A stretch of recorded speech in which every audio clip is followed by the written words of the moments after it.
So beam 3, which is this arrangement here that I built early in the project, is supposed to go with its forward edge 12 inches aft of the forward face of bulkhead 2, as seen here. So measuring back 12 inches from the forward face of this bulkhead brings me to this point here. I've made a little mark at the forward edge of the level on both sides, and that's my guideline for the beam 3.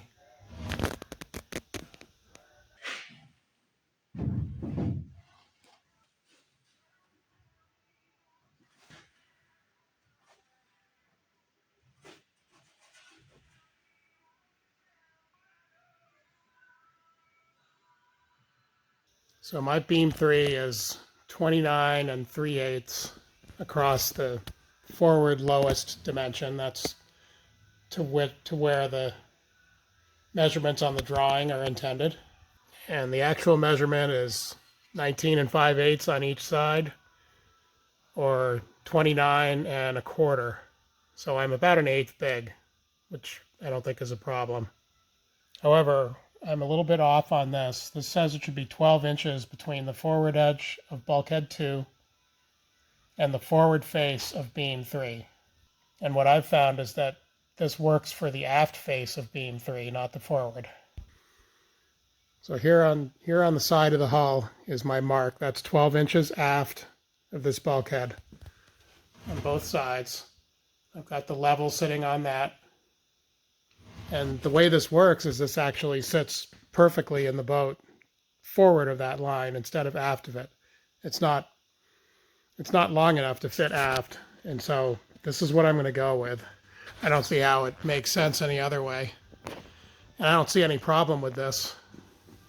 This is where the birdwatcher slot ends, and there's just a little bit of a foredeck in front of it. So I'm going to go with this. I don't have any problem with how this works, and that's the size the beam is, and it's more or less the dimensions it's supposed to be. To be aft of this, it would have to be 2 or 3 inches bigger than it is, and that doesn't track. And the boat's basically level across the top, so in any case, what really matters here isn't that it's level per se, but that this is where the deck goes, flush with the hull, and there's a whatever that angle is, 5 degrees, just like on the bulkheads. So that's flush both ways, forward and aft, on both sides. So that's how that beam wants to go in. So I think I can go ahead and put some screws in this and put some epoxy on it. So after a very minor adjustment, got this where I want it to be. It's 10 inches aft. It's actually 10 3/8 aft of this bulkhead. I've got a square on here, and the end of the ruler is flush against the beam. If I move it to the other side, I get the same thing. So it's even from side to side, which is what I'm going for here. So I've made a couple marks on the hull. And I'm going to take out, I've got 2 screws in this right now. I'm going to take those out and epoxy this up and screw it back in place.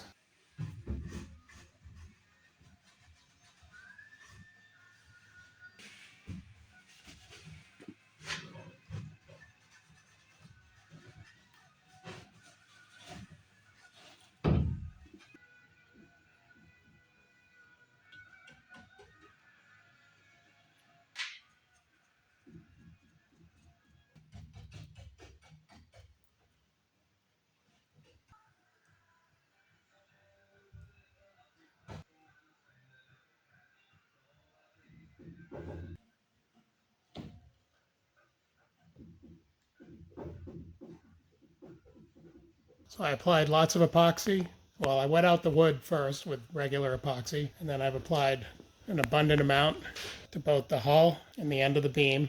I've done that on both sides. Now we'll screw this thing into place.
So this is beam 3.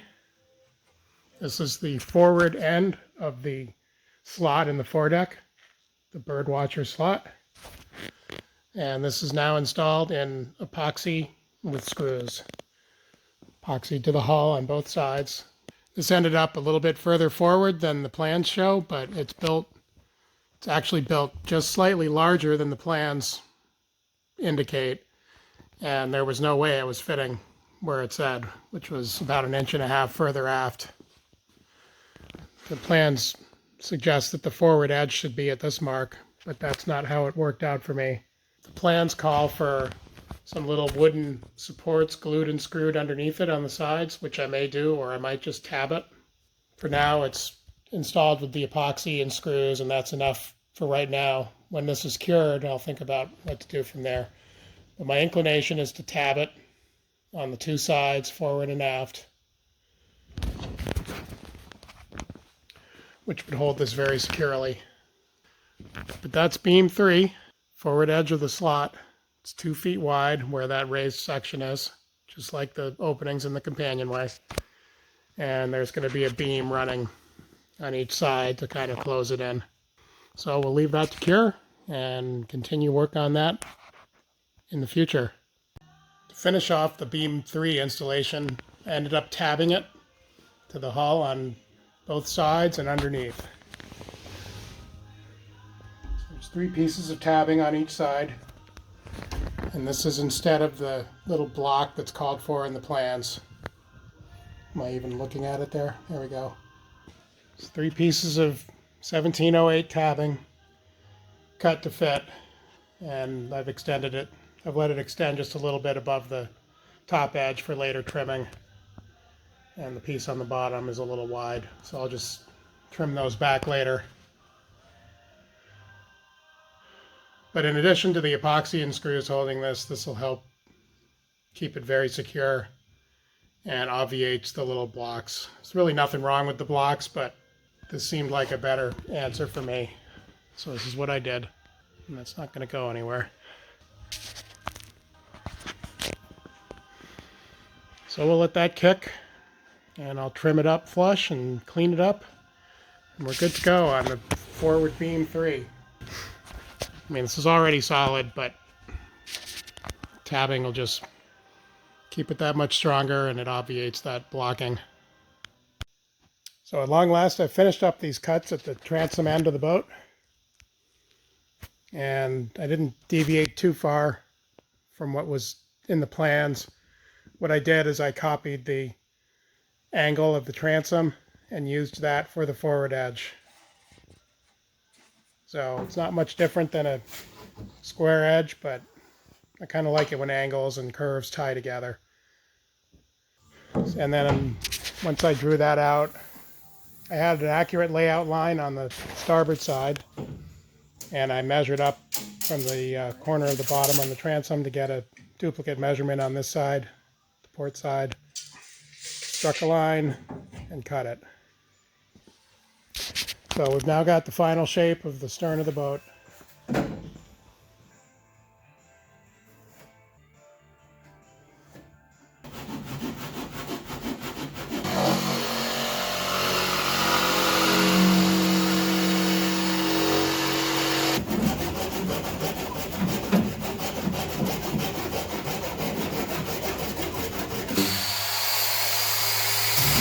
Both sides.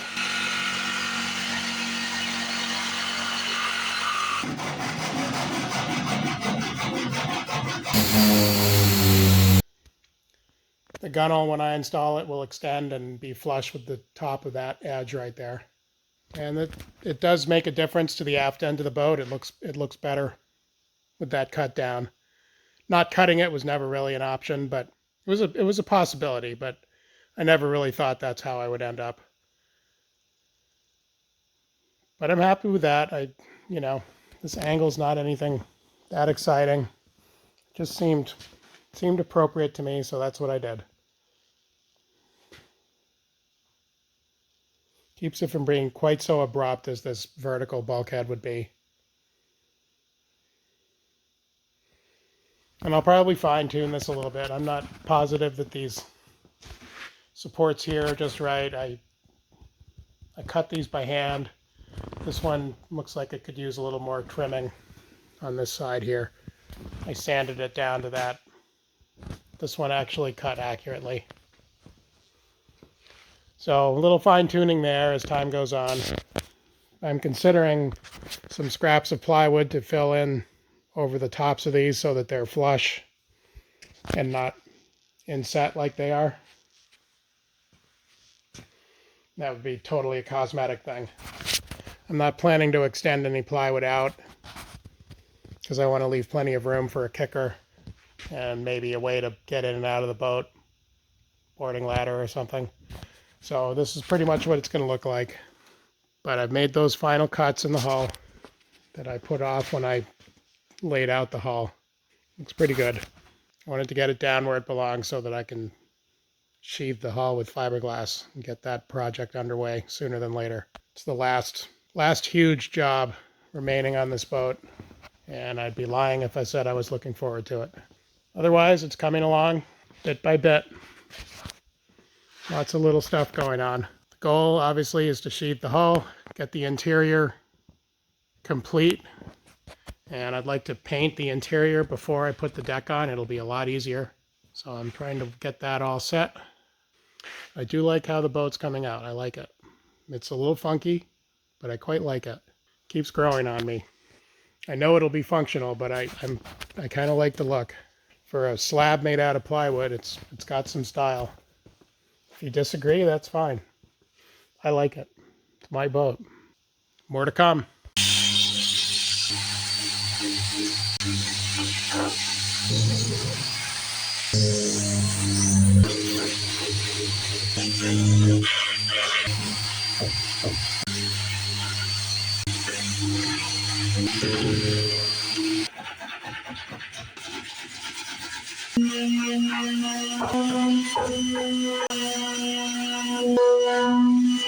So it's another day, and I've cleaned up the new tabbing on my beam 3 here.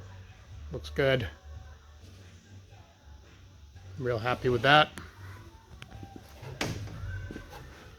So that'll do a good job holding up the deck at the forward end. Now that the boat is right side up, the top edge of these chines needs a little work. I did some rounding on this top edge when I installed them, but that needs a little round over to make it easier to glass over. So that's my first step all the way along. Sand that and round it over on both sides all the way. And I wish I could just lift the boat up to a more comfortable working height, but here it is at the floor. I've been debating various options for sheathing, but I'm not going to change anything right now. I'll just get on the knee pads and do it the hard way. So I kind of like the boat at the height it is. It's generally convenient to work on, and it's easy to get in and out, which is the main thing. If it was much higher, I'd need a ladder to get in, and that's fine if I get to that point. But for right now, I'd like to keep it close to the floor. I think it's better overall. The reality is it's probably going to stay just like it is. It's not that bad. So that wasn't too bad. This was mostly an exercise in cleaning up this top edge of the chine, and you know, any resin and fiberglass that had come over the corner while I fiberglassed the bottom. So I've sanded this, cleaned it up as necessary, acetone washed, and this is all ready for a fillet on this corner right here between the hull and the top of the chine. Put a nice fillet in there so that when I sheathe the hull it can go right over the top. But that was pretty quick. It had been rounded earlier. It just needed to be cleaned up and slightly enhanced. Didn't take too long.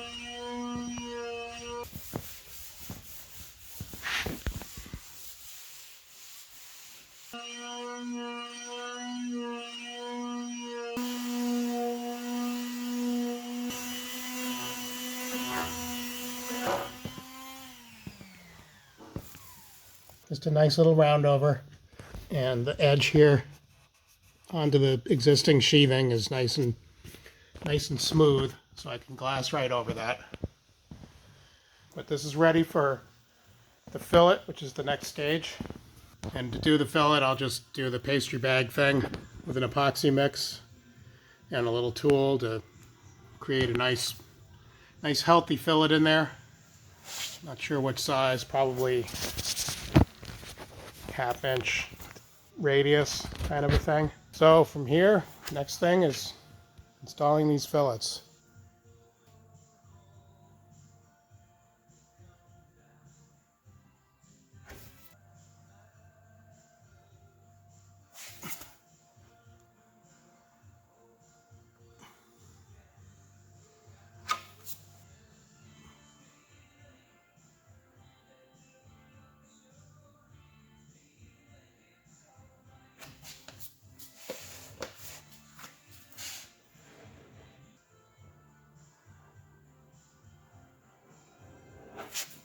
It's a lot of fillet, but shouldn't be too bad. I want a nice clean fillet because I don't want to have to sand any ridges or anything like that. So it's got to be a clean, nice fillet that I can just quickly hand sand or something to prepare it.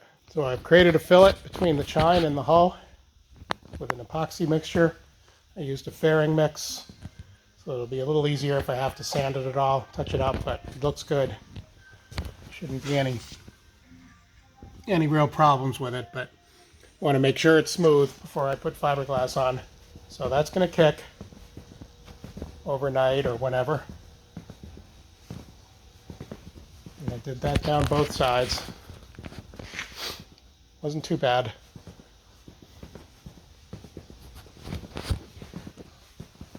It's really not that bad working on my knees as long as I have my knee pads on. So that's kind of the key there. So I'll save you a lot of repetitive footage, but I went around this morning and water washed and just scuffed a piece of sandpaper over this new fillet. It's nice and smooth. I just wanted it lightly scuffed. There was really nothing to sand off, but I just went over the whole length with a small piece of hand sandpaper along both sides, and that is now ready to accept fiberglass over the top whenever I am. So the next step before I fiberglass the boat was to solvent wash the whole hull. And I did that with acetone and a pile of rags. I won't show you too much of that because it's boring and you've seen me do it enough times. Both sides, the exterior of the hull, I'm not worrying about the inside for right now. So with the hull clean, my next step was I applied a 1-inch layer of tape on the chine, roughly following the bottom. So that leaves approximately 1 inch exposed, onto which the sheathing will extend. And the tape's there so I can end up with a nice clean cut line later. I'll just let the sheathing hang over that tape and then I'll trim it. The second row of tape is to make sure that any drips that come down will drip off onto the floor and not roll around onto the bottom, which is finished. And I don't want any resin on there. So that's the idea of the second piece that just hangs down. I'm going to fiberglass the boat just as you see it on these blocks. It's not perfectly ideal, but it's not the worst either. I've gotten pretty used to working on my knees here. And doing anything else with it just seems rife with issues. I'd thought about tilting it to sort of expose one side more, but that would make it hard to reach the top edge maybe. And I don't want to distort the hull at all. Right now it's sitting as naturally as it can, and I feel that it's the shape that it's supposed to be. So I want that to be the case when I glass it, because once I glass it, it's not going to move as much. I mean, the glass isn't going to make this thing rigid all over, but it's going to significantly make these panels less wobbly. That's not the point of the glass. The point of the glass is just protection. But of course it will add some strength and rigidity as well. So I've got the hull prepared on both sides. The last thing that I need to do to this hull before I fiberglass it is I went around and just marked and circled, for easy reference, a bunch of points on my 2 gunnel marks. And that's because In some places it's covered like this hull seam, and in various other places it's been sanded through or sanded thin. So before I sheath it, I want to make sure it's visible through the fiberglass. So these marked points with the circles should show up well through the sheathing. And this will give me enough of a reference when I go to lay out the gunnels later to make sure that I get it essentially where designed. I'm planning to cut all the material because it should be the same for both sides, because I'll cut every piece with some extra. So I'll measure up one side and cut its twin at the same time, and then I'm going to sheath one side at a time so that it doesn't get too overwhelming or too far ahead of me. It's a lot of work to sheath, and it needs to be fill coated on the same day, ideally, so that I don't have to sand it. So that means I have to get in here and sheath it early, and sheath it early enough in the day so that I can come back at a reasonable hour and do a fill coat. So one side at a time, get one side through the first fill coat, and then I can do the other side, and then I can worry about from there.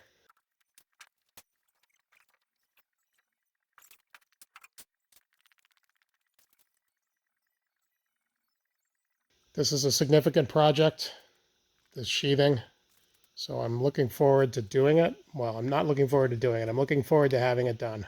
Starting at the stern on the port side, I measured and laid out each piece of fiberglass cloth all along this side of the hull. They're going to butt together, not overlap.